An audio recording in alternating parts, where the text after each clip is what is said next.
connaissez l'idée du revenu de base? La proposition que l'État verse à chaque individu un revenu de façon universelle, inconditionnelle et individuelle. Un revenu qui s'ajouterait à notre salaire et aux autres revenus. Alors on entend souvent dire « mais le revenu de base ça coûte trop cher, c'est pas finançable, ça va faire exploser la dépense publique et par conséquent nos impôts ». Alors en fait, le revenu de base, combien ça coûte? Alors effectivement, si on décidait de verser l'équivalent du RSA à chaque individu sous la forme d'un revenu de base, cela ferait augmenter la dépense publique de 180 milliards d'euros, soit 8,4% du PIB. Et si on décidait de verser 800 euros de revenu de base, cela ferait augmenter la dépense publique de 300 milliards d'euros, soit 15% du PIB. Alors me direz-vous, au lieu de la faire augmenter, pourquoi ne pas concentrer la dépense publique sur les personnes qui ont les revenus les plus faibles, comme c'est le cas aujourd'hui avec le RSA? En fait, si on décide de financer le revenu de base par l'impôt sur le revenu, cela revient au même.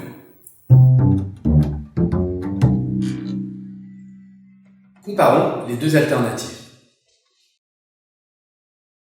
Dans la première, on verse une aide uniquement à ceux qui ont les revenus les plus faibles, donc une aide conditionnelle, comme le RSA aujourd'hui. Le budget de cette aide est de 20 milliards d'euros. Dans la seconde, on verse à tout le monde un revenu de base. Son budget, 200 milliards d'euros, qui sont financés par une hausse de l'impôt sur le revenu. Pour voir la différence entre les deux options, on prend deux personnes qui n'ont pas les mêmes revenus. Théo gagne 700 euros par mois et Léa gagne 3000 euros par mois. Que se passe-t-il lorsque l'on cible la dépense sur les plus modestes?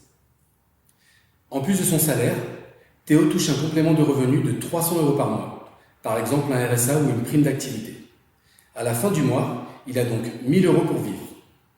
Léa, quant à elle, ne touche rien, mais elle paie l'impôt sur le revenu. 300 euros par mois prélevés à la source. À la fin du mois, elle a donc 2700 euros pour vivre.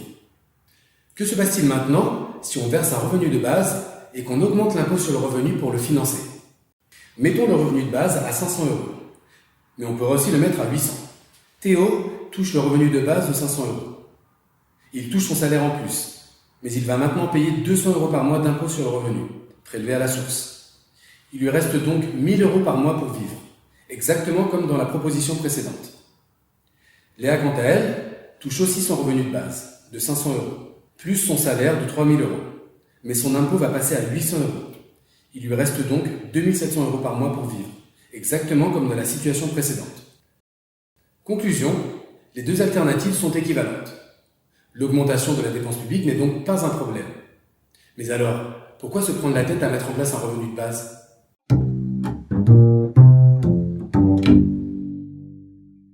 Le revenu de base a au moins deux avantages par rapport à l'aide ciblée sur les plus modestes. Quand l'allocation est ciblée sur les plus modestes, Théo ne connaît jamais à l'avance le montant de l'aide qu'il va toucher à la fin du mois. S'il perd son emploi ou s'il est en intérim, cette incertitude est une source d'angoisse permanente. Le revenu de base, au contraire, Théo a la certitude de le toucher chaque mois, même s'il perd son emploi. Et cette sécurité est fondamentale, surtout lorsque l'on a un statut précaire et des revenus aléatoires. Le revenu de base est donc bien plus protecteur qu'une aide ciblée sur les plus modestes. Deuxième différence, quand l'allocation n'est ciblée que sur les plus modestes, Théo doit réclamer son aide auprès des services sociaux et passe alors pour un assisté. Or, la dignité humaine est un droit, comme le droit à l'éducation. Et avec un revenu de base, on peut exiger ce droit sans être stigmatisé. Alors effectivement, le revenu de base fait augmenter la dépense publique de plusieurs centaines de milliards d'euros. Mais les recettes augmentent du même montant. Donc ce n'est absolument pas un problème. Et je mets quiconque au défi de me démontrer le contraire.